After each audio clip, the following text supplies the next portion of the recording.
ദൈവനാമത്തിന് മഹത്വമുണ്ടായിരിക്കട്ടെ. നമുക്ക് വേണ്ടി മർത്യനായി ജനിച്ച് കഷ്ടതകൾ സഹിച്ച് മരിച്ചുയർത്തെഴുന്നേറ്റ് വീണ്ടും വരുന്നവനായ യേശുക്രിസ്തുവിൻ്റെ നാമത്തിൽ സ്നേഹവന്ദനം. ആരാധനയുടെയും പ്രാർത്ഥനകളുടെയും പ്രതീക്ഷകളുടെയും അവസരമാണ് നോമ്പ് തുറന്നു തരുന്നത്. പുതുക്കത്തിൻ്റെയും ആത്മശോധനയുടെയും അവസ്ഥയിലൂടെയാണ് നോമ്പിൻ്റെ കാലഘട്ടം കടന്നു പോകുന്നത്.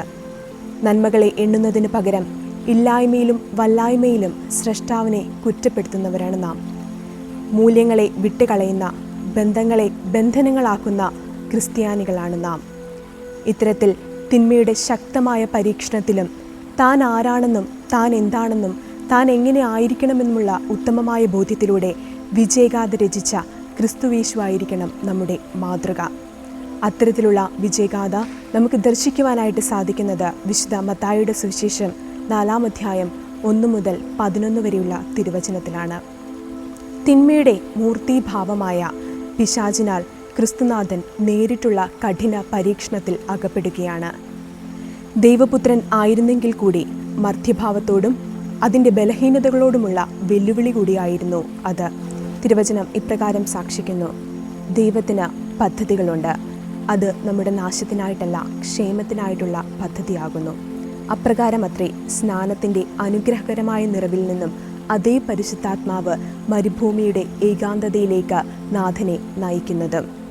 ഒന്നാമതായിട്ട് സാഹചര്യങ്ങളെല്ലാം പരസ്പര വിരുദ്ധമായിരുന്നു. യോർദാൻ്റെ ശാന്തതയ്ക്ക് പകരം നാഥനെ അവിടെ കാത്തിരുന്നത് പേടിപ്പിക്കുന്ന വന്യതയും ഏകാന്തതയുമായിരുന്നു. പ്രാവിൻ്റെ രൂപത്തിലുള്ള അതേ പരിശുദ്ധാത്മാവാണ് നാഥനെ മരുഭൂമിയുടെ ഏകാന്തതയിലേക്ക് നയിച്ചത്. പ്രിയപുത്ര എന്ന വിളിക്കു പകരം നാഥനെ അവിടെ കാത്തിരുന്നത് പിശാചിൻ്റെ മുരൾച്ചയായിരുന്നു. വൻ ജനാവലിക്കു പകരം പേടിപ്പിക്കുന്ന നിശബ്ദതയായിരുന്നു ആ മരുഭൂമിയിലുണ്ടായിരുന്നത്. വെള്ളത്താലുള്ള സ്നാനത്തിന് പകരം നാഥന് അനുഭവവേദ്യമായത് ചുട്ടുപൊള്ളിക്കുന്ന തീയുടെ പ്രലോഭനമായിരുന്നു. സ്വർഗം തുറന്നെടുത്ത് ഇതാ നരകത്തിൻ്റെ വിളികൾ. നമുക്കും സംഭവിക്കാവുന്ന അതേ സാഹചര്യങ്ങൾ, പ്രലോഭനങ്ങൾ. എങ്കിലും ആ പ്രതിസന്ധികളുടെ മധ്യത്തിലും വീണുപോയേക്കാവുന്ന സാഹചര്യത്തിലും തൻ്റെ ജീവിത വിശുദ്ധി കാത്തു സൂക്ഷിച്ച നാഥനായിരിക്കണം നമ്മുടെ മാതൃക. രണ്ടാമതായി, തൻ്റെ അനുഗ്രഹങ്ങൾ, തൻ്റെ കഴിവുകൾ ദൈവനാമ മഹത്വത്തിനും ദൈവരാജ്യത്തിൻ്റെ കെട്ടുപണിക്കുമായി ഉപയോഗിച്ച ക്രിസ്തുനാഥനായിരുന്നു നമ്മുടേത്. അമാനുഷികമായ കഴിവുകളുള്ള ആളായിരുന്നു നമ്മുടെ നാഥൻ. ലാസറിനെ ഉയർപ്പിച്ചവനായ, കുരുടനെ സൗഖ്യമാക്കിയവനായ നമ്മുടെ രക്ഷകൻ. അമാനുഷികമായ കഴിവുകൾ ഉപയോഗിച്ച് നിഗളിക്കാമായിരുന്ന സാഹചര്യത്തിലും തൻ്റെ കഴിവുകൾ ദൈവനാമ മഹത്വത്തിനും ദൈവിക പദ്ധതിക്കും മാത്രമേ ഉപയോഗിക്കൂ എന്ന് ശഠിച്ച ക്രിസ്തുനാഥനായിരിക്കണം നമ്മുടെ മാതൃക. 40 രാവും 40 പകലും നീണ്ട ഉപവാസത്തിൽ വിശപ്പിൻ്റെ കാഠിന്യത്തിലായിരുന്നിട്ട് കൂടി ദൈവിക പദ്ധതിക്ക് വേണ്ടി സ്വയം ഒരുങ്ങുന്ന സഹനത്തിൻ്റെ പാത നമുക്ക് കാണിച്ചു തരുന്ന ക്രിസ്തുനാഥനെ മാതൃകയാക്കിയില്ലെങ്കിൽ നാം എന്ത് ക്രിസ്ത്യാനികളെന്ന് നാം ചിന്തിക്കേണ്ടിയിരിക്കുന്നു. 40 രാവും 40 പകലും നീണ്ട ഉപവാസത്തിൽ വിശപ്പിൻ്റെ കാഠിന്യത്തിലായിരുന്നിട്ടും സഹനത്തിലൂടെ തൻ്റെ പിതാവിൻ്റെ ദൈവിക പദ്ധതിക്ക് വേണ്ടി ഒരുങ്ങുന്ന നാഥൻ്റെ മാതൃക ഈ ലോകത്തിന് കാണിച്ചു കൊടുക്കുവാനായില്ലെങ്കിൽ ക്രിസ്ത്യാനികൾ എന്ന് പറഞ്ഞിട്ട് നമുക്ക് എന്ത് കാര്യം? മൂന്നാമതായി, ദൈവവചനത്തെ മുൻനിർത്തി ജയം നേടുന്ന ക്രിസ്തുനാഥനെ നമുക്കിവിടെ ദർശിക്കുവാനായിട്ട് സാധിക്കും. ഇരുവായ്ത്തല മൂർച്ചയുള്ള വാളാണ് തിരുവചനമെന്നും ഉറക്കെ പറയുമ്പോഴും നമ്മിൽ എത്ര പേർ തിന്മയുടെ ശക്തികളോട്, നമ്മുടെ പ്രയാസങ്ങളോട്, പ്രതിസന്ധികളോട് തിരുവചനത്തെ മുൻനിർത്തി പ്രശ്നപരിഹാരം കാണുവാനായിട്ട് ശ്രമിച്ചിട്ടുണ്ട്? വളരെയധികം കൗതുകകരമായിട്ടുള്ള ഒരു വസ്തുത ഇവിടെയുണ്ട്. സങ്കീർത്തനം 91-ന്റെ 11-12 വാക്യങ്ങളിൽ പറഞ്ഞിരിക്കുന്നത് പോലെ, നിന്റെ കാൽ കല്ലിൽ തട്ടാതെ വണ്ണം അവർ നിന്നെ കൈകളിൽ വഹിച്ചുകൊള്ളും. ദൈവദൂതന്മാരെക്കുറിച്ചുള്ള ഉറപ്പ് സാത്താൻ ഇവിടെ ക്രിസ്തുവിന് നൽകുന്നുണ്ട്. അപ്പോൾ പ്രശ്നം നമ്മുടെ അജ്ഞതയല്ല, അറിവ് വിപ്ലവമായി നമുക്ക് ചുറ്റുമുണ്ട്.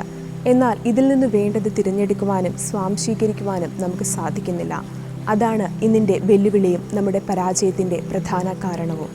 നീ ദൈവപുത്രനാകുന്നുവോ എന്ന അഭിമാനത്തിൻ്റെ ചോദ്യം നേരിട്ടപ്പോൾ നിന്റെ ദൈവമായ കർത്താവിനെ പരീക്ഷിക്കരുത് എന്ന 3-ാമത്തെ പരീക്ഷണത്തിലൂടെയുള്ള കർത്താവിൻ്റെ മറുപടി ശ്രദ്ധേയമാണ്. പലപ്പോഴും അഭിമാനത്തിൻ്റെ ചോദ്യങ്ങൾ നമ്മുടെ നേരെ ഉയർന്നു വരുമ്പോൾ നാം തളർന്നു പോകാറുണ്ട്. പലപ്പോഴും നമ്മുടെ മനസാക്ഷിക്ക് നിരക്കാത്തതായിട്ടുള്ള മറുപടികൾ നാം കൊടുക്കാറുമുണ്ട്. ഇവിടെ കണ്ണുകളെ പ്രലോഭിപ്പിക്കുന്നതായിട്ടുള്ള സകല രാജ്യങ്ങളെയും ക്രിസ്തുനാഥൻ്റെ മുൻപിൽ കാട്ടിക്കൊടുത്തപ്പോൾ തൻ്റെ ദൈവത്തോട് ചേർന്ന് നിന്നുകൊണ്ടുള്ള മറുപടിയാണ് സാത്താൻ്റെ ശക്തിക്ക് ക്രിസ്തുനാഥൻ നൽകിയത്. നമ്മുടെ കണ്ണുകൾ നമ്മുടെ മനസ്സായിരിക്കണം. കാണേണ്ടാത്തവയെ കാണാതിരിക്കുവാനുള്ള ആത്മനിയന്ത്രണം നമുക്കുണ്ടാകണം. പലതിനോടും ഇല്ല എന്ന് പറയുവാനുള്ള ധൈര്യം നമുക്കുണ്ടാകുമ്പോഴാണ് യഥാർത്ഥ ക്രൈസ്തവനായി നാം മാറുന്നത്. മകളെ മകളായി കാണാനറിയാത്ത, അമ്മയെ അമ്മയായി കാണുവാനറിയാത്ത, ശിഷ്യയെ പിച്ചു ചീന്തുന്ന അധ്യാപകരുള്ള കാലഘട്ടത്തിലാണ് നാം ജീവിക്കുന്നത്. കാലികളേക്കാൾ കഷ്ടം നിങ്ങളെൻ സഹചരെ, കാലിലാ കിടക്കുന്ന ചങ്ങല കാണുന്നില്ലേ, ഒന്നത് പൊട്ടിക്കാതെ നിങ്ങളായി തീരാൻ നിങ്ങൾക്കെന്നിനി കഴിയും, ഹാ പരതന്ത്രന്മാർ നിങ്ങൾ. ഈ ലോകസുഖങ്ങൾ നൈമിഷികമാണ്. നിത്യമായ ഭവനം നമുക്ക് വേണ്ടി നാഥൻ അവിടെ ഒരുക്കുന്നുണ്ട്. ഞാൻ നല്ല പോർ പൊരുതി, ഓട്ടം തികച്ചു, വിശ്വാസം കാത്തു, ഇനി നീതിയുടെ കിരീടം എനിക്കായി വെച്ചിരിക്കുന്നുവെന്ന് ധൈര്യത്തോടെ ഉറപ്പോടെ പറയുവാൻ നമുക്ക് സാധിക്കുമ്പോഴാണ് ഒരു മെഴുകുതിരി പോലെ ഉരുകിത്തീരുന്ന ഈ ജീവിതത്തിന് ധന്യതയേറുന്നത്. പ്രശ്നങ്ങളും പ്രതിസന്ധികളും തിന്മയും നന്മയുമുള്ള ഈ ലോകത്തിൽ നെല്ലും പതിരും തിരിച്ചറിയുവാൻ ദൈവിക വചനം നമ്മെ സഹായിക്കുമാറാകട്ടെ. ദൈവിക വചനത്തിലൂടെ മുൻപോട്ട് പോകുമ്പോൾ വിജയം നമുക്ക് സുനിശ്ചിതമാണ്. ഈ നോമ്പ് കാലഘട്ടം ആരാധനയുടെ, പ്രാർത്ഥനയുടെ, പ്രതീക്ഷയുടെ കാലഘട്ടമായി മാറുവാൻ ദൈവം നമ്മെ സഹായിക്കട്ടെ.